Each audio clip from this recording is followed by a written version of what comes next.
Mamaya, di ba, matusok tayo ng karayom. For today's episode, atong hisgutan ang mga culture shocks na kasagaran ma-experience natong mga Pinoy diri sa abroad.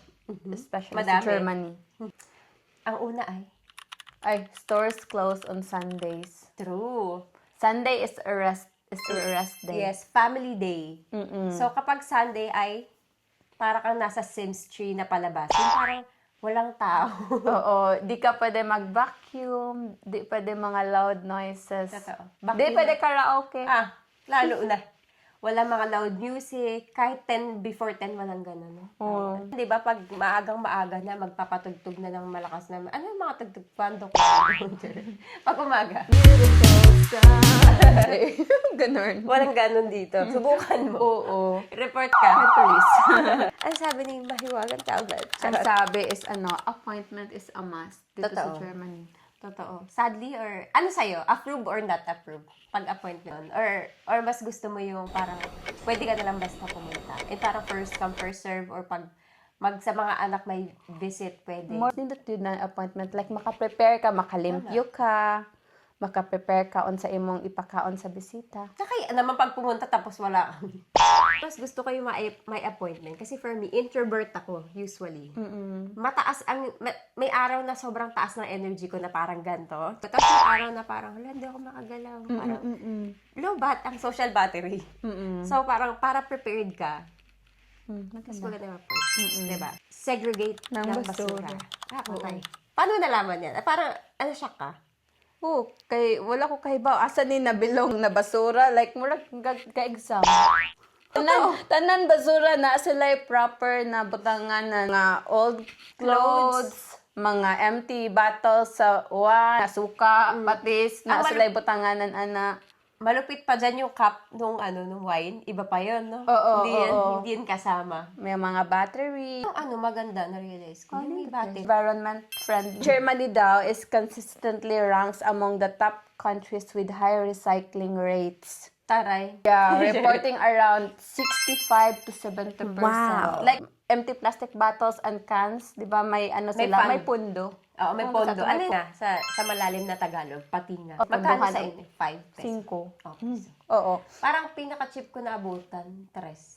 Oo. Sa Red Horse. Oo. Pero nagre-Red Pero Horse diri sa Germany, as ka og pundo, maski botilya pa na sa Coke, Lata. lata na, Tubig. pundo, tubig, nay pundo. Ay, nindot man, kay, para dili pa takalabay ba? Pero isa pa sa mga culture shock ay yung mga German sobrang straightforward. True, Patay. prangka. May experience ka nun? Yung Straightforward. So, most of the time, kuan kita, kanang magbantay ta sa atong mga words na di ta maka-hurt sa uban ba. Sila, ito prangka. Ako din. Kasi harsh din ako magsalita. Pero feeling ko maganda yun, pero hindi para sa lahat. True. Meron mga tao na sensitive. At dapat sensitive din tayo sa kanila. True. Kasi iba-iba naman ang tao. Like for example, sa Pinas, pag muadto sila og Pinas, like it's normal lang nila na mo-leave og mga comments, pero was sila nakahibaw na nakasakit na na. sila laing tao. Pero for them, it's normal. It's normal. Mao gani lain-lain tawag culture. Mana ma-culture shock pud ba? Sa una, no? Pag sa una, parang, Murag rude. ano ba to? Pag kasi kami, 8 years na tayo, no? Pag ganun, parang bato na kami dito. na used to it na. Gumaganti na lang kami in a form of... What? Hindi, parang, give back to you na lang. Ako, ang asawa ko ay straightforward. Tulad ko. Pero pag sa Pilipinas, pag may mga side comments siya, syempre may makakita kang pangit sa Pinas, di ba? Hindi naman lahat maganda sa atin. Sinasabi ko sa kanya, sa akin mo lang sabihin. Kasi hindi, baka isipin nila rude ka. True. Mabash tayo as a family. Mamaya, di ba, matusok tayo ng karayom. Ay, ito. Be on time. Non-negotiable. Aroy. On time ka? Feeling ko on time ka? Oo. Ay, na-adapt na nako. Like, for example, ang appointment is 10, for example. So, no, dapat na nako na before. Except lang yun na yung mga problem, mga unexpected na mga problema ba. For example. Okay. Like ina what? na ba?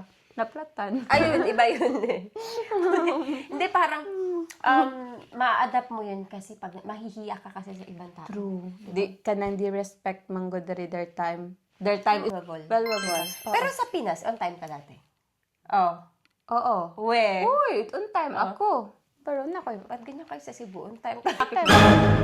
time before, wala, hindi pa masyado. Karon, traffic na. PDA is normal in Germany. Pero, Oo. nakakad mag-kiss ka niya. Huwag ka na magubad. Oo, di kasi, di ba sa atin nahihiya yung mga tao mag-PDA, di ba? Oo. Kahit holding hands. Pero pag nanakas sa Germany, ikaw na lang mauwaw. Naglingkod Wala, ka dira wala. sa train, tapos imong kaatbang dira, ay, wala, kasigig to. Ano yung tingin mong culture natin na ayaw ng mga Germans? Yung parang masisita ka, if ever. Pagka maingay. Maingay ka. Grabe ka na magsalita. Buti nga may mic tayo. Di ba? For example, pag makakita ako laing Pinay sa train. So, ako, Tagalog or Bisaya. Ganun, tapos i-chika ko, di ba? Yung mga Germans, they are sensitive sa mga loud noises. So, titingnan ka nila like, Kahit sa phone, ang loud natin. oo. Paul, manonood tayo ng video sa train. Ito normal lang, pero here, they will respect other people's, ano ba yan? Privacy. Tsaka yung pictures. Ay, oo. Yan ang kultura natin. Hindi ka pwede mag-take ng pictures everywhere na kasama sila, especially mga bata. Kalimutan mo na mapreso ka. Charot. Oo. Parent of one at si May ay may anak na Nakalimutan ako 5 years old. baby. Charot. Hindi na baby. sila orange, 5 years old. So, ano yung kaibahan ng parenting as a Filipina sa Fairy tsaka German parenting. Mga bata dito, they will let them talk even with the adults. Oo. Oo, 'di ba pag sa Pinas, pag ingnan ta sa atong parents before na ay sige sagbat-sagbat ya storya ra ni na pang dagko for adult only. So for me lang no, nindot siya kay bata pa na build gani atong confidence. Ang tawag dyan, yung communication ng kids, very, parang naging outspoken sila. You know? Oo. Naging outspoken. Oo, maganda. Anak ko nga kino-correct yung grammar ko. Aroy mo. Mauna lang ta Sa German na, kay German. correction naman ang atong German. Pero okay ra. Dapat pinakita mo sa kanya yung certificate. Sakto man po. No? Being resilient. Charot. Resilient na mga Pinoy. Ikaw mag-explain. Kasi ko sure kung sakto ba kung pagkasabot sa resilient is we will survive maski unsa kalisod. We will find a way. For example, naata din sa lain na country. Hindi tayo nag-focus sa problem. Oo, we will do our best na to adjust unsaon pag-deal sa mga tao dinhi, unsaon na to pag-adjust atong self sa mga kahit tanan Kahit bag-o. anong situation. Oo, diba? Pero also, tingin ko, nakasanayan na natin yan kasi lagi sa Pinas yung politics. Charot. Hindi, parang nakasanayan natin sa Pinoy na merong problema. Tapos yung energy natin, hindi sa problema, kundi sa solution na pupunta. Tama ba?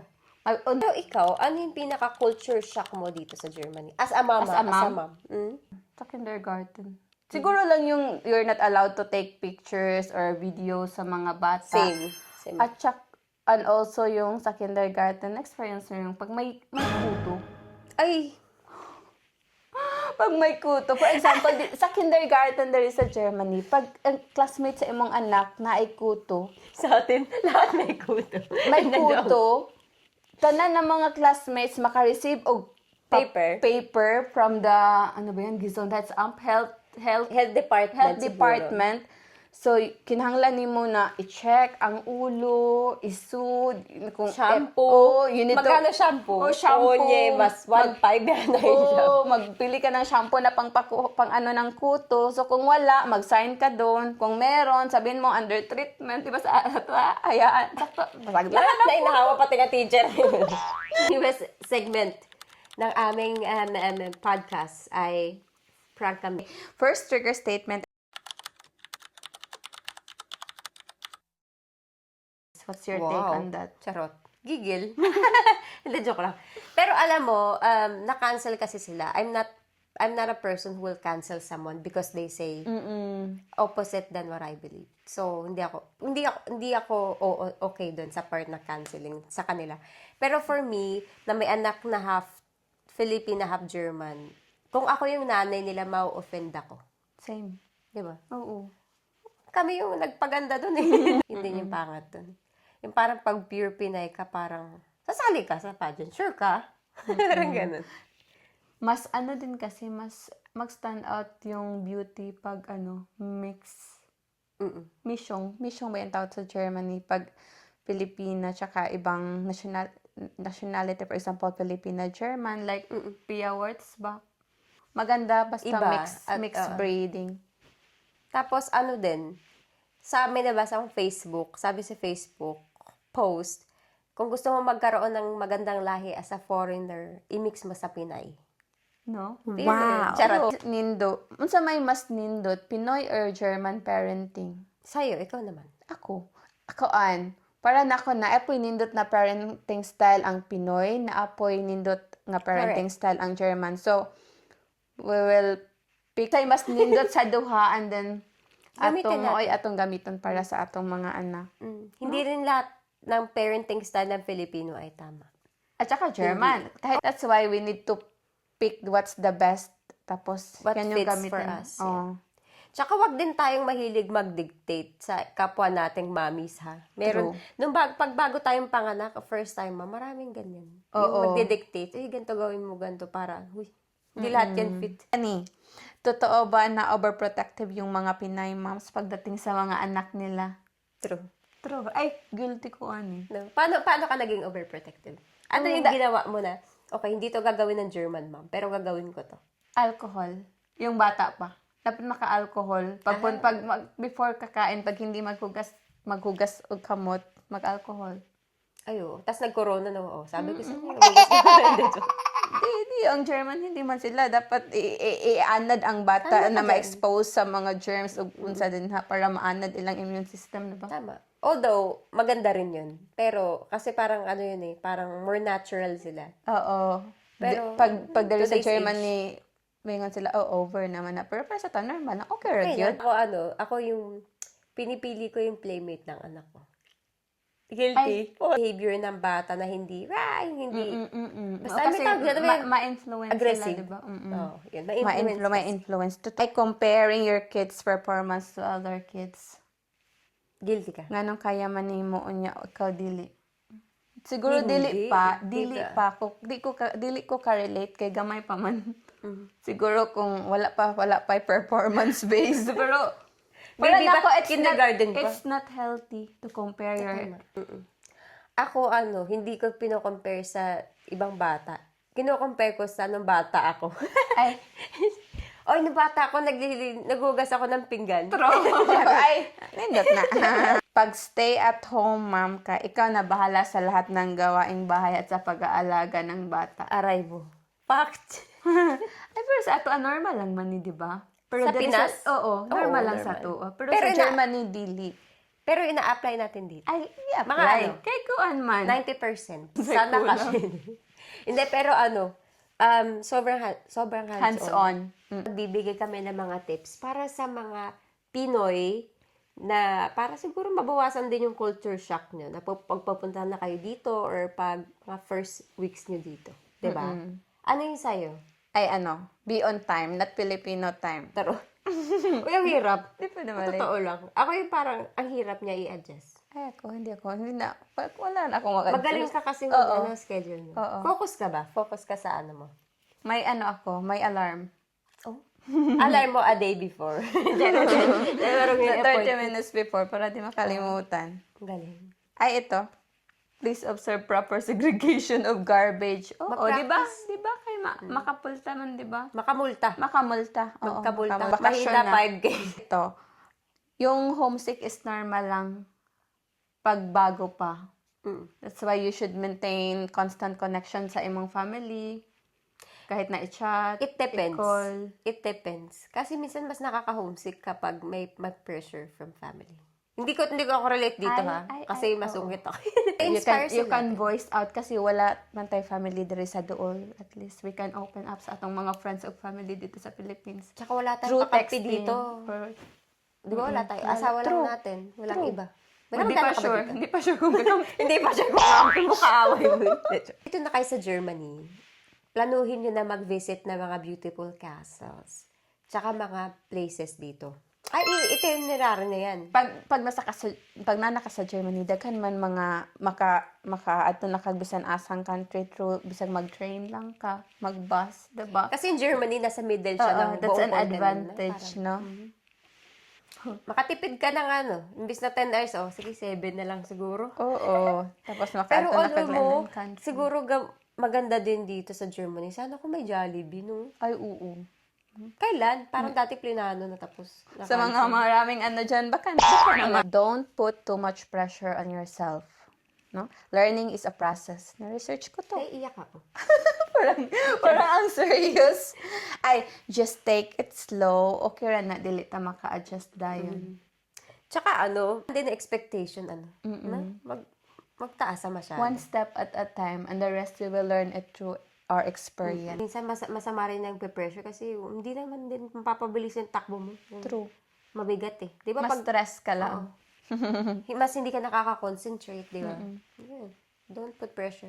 Correct. Sa iba mo ibigay. Kasama mo ibigay. At doon natatapos ang ating mahinhin, charot, at kalmadong topic tungkol sa culture shock ng mga Pinoy dito sa Germany. Og naka-realize ta nga walay perfect nga parenting style na ay nindot sa Pinoy culture na po nindot sa German culture. So we will both parenting style nga mo natong i-apply sa pagpadako sa atong mga anak. Sa mga mommies na nasa abroad, yung mga Filipina na may anak na Germans or may mga anak na foreigners or half kids, i-share nyo naman yung mga experiences nyo nung bago kayo dito sa Germany, ano yung mga culture shock nyo, ano yung nagpawindang ng inyong pagkatao. Uy, alalim. Yeah, i-comment nyo down below sa aming comment section para mag-away-away tayong mga joke lang. Hindi, para naman maisama natin yan sa susunod nating mga episode. Kung ayaw nyo maliit sa aming mga topics, ay mag-follow lang kayo, mag-like, and also mag-share para mabasa rin ng ibang mga mommies or mga Pinay na papuntang abroad. Perfect na lang. Oh, hit that follow button and follow Mama Talks. Be in our community. See you on our next episode. Please Bye. follow.